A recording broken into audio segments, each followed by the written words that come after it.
Olá a todos!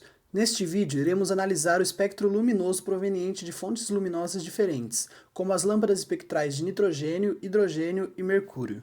Para a realização do experimento, utilizamos um espectrômetro, um prisma óptico, uma rede de difração, uma fonte luminosa composta por uma fonte de alta tensão e diversas lâmpadas espectrais.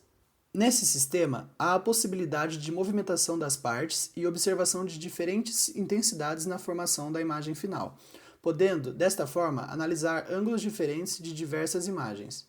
O sistema foi formado basicamente por três partes.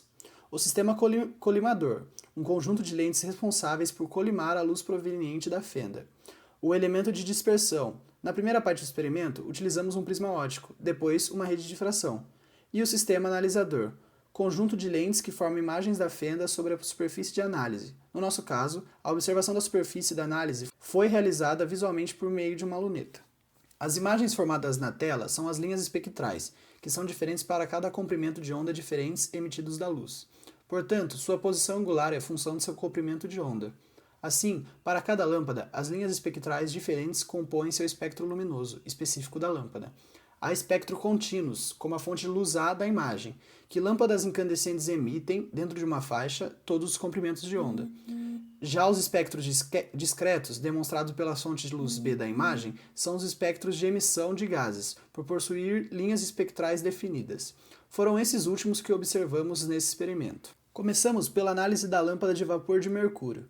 Instalamos a lâmpada no suporte e utilizamos como elemento de dispersão um prisma óptico. Para a determinação do índice de refração, começamos pelo ângulo de abertura do prisma A. Ou seja, para a medição desse ângulo, posicionamos o prisma de modo que o feixe incidente, após refratado, pôde ser observado pelo sistema analisador. Inicialmente, fixamos o zero, olhando pela face do prisma diretamente na fonte, e então posicionamos a luneta na outra face do prisma, observando a refração do feixe. Para a determinação do ângulo, fizemos a diferença entre os ângulos medidos da luneta na primeira e segunda posição. Essa diferença caracteriza um ângulo equivalente ao dobro de A, ou seja, A igual a 1 menos A2 sobre 2. Em seguida, tivemos que determinar o ângulo de desvio mínimo, representado por delta mínimo. Este ângulo ocorre no exato momento que, ao movimentar o prisma em relação à luneta, as linhas espectrais mudam de direção de deslocamento. A mesma estratégia foi adotada, um referencial foi adotado e, ao fim, a diferença dos ângulos medidos entre a observação do feixe diretamente e o momento de mudança de direção de deslocamento dos feixes configura cada delta mínimo do sistema, específico de cada linha espectral.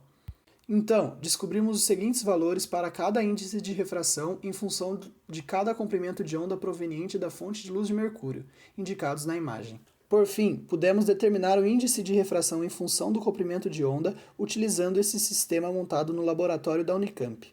Na segunda parte do experimento, substituímos o prisma por outro elemento de dispersão, a rede de difração. Tomamos cuidado para não tocar na superfície da rede, pois isso a danificaria permanentemente. E então, variamos para além da lâmpada de mercúrio, utilizando também lâmpada de hidrogênio e nitrogênio. Para cada lâmpada de diferentes gases analisadas, vimos diferentes aspectos luminosos, que variam de acordo com cada átomo. As linhas de emissão ou absorção produzidas por cada elemento são únicas, e sua formação se dá dentro dos átomos, como é explicado pelo modelo de Bohr para o átomo de hidrogênio. O elétron só pode orbitar o núcleo em determinadas órbitas, aquelas cujo perímetro contém um número inteiro de comprimento de onda do elétron, o que significa que os níveis de energia do hidrogênio são quantizados. Estando nesses níveis de energia, o átomo não emite radiação, mas quando o átomo passa de um nível de energia para o outro, a diferença de energia entre os dois níveis é emitida ou absorvida na forma de fótons, formando uma linha de emissão ou de absorção no espectro. Na visão atual, os elétrons atômicos não são mais vistos como partículas que se movem em órbitas bem definidas em torno do núcleo. Os chamados orbitais atômicos, que descrevem o comportamento ondulatório dos elétrons, estão associados à distribuição de probabilidade de encontrar o elétron em determinada região, e por isso os elétrons são vistos como nuvens em torno do núcleo, mas ainda com energia bem definida.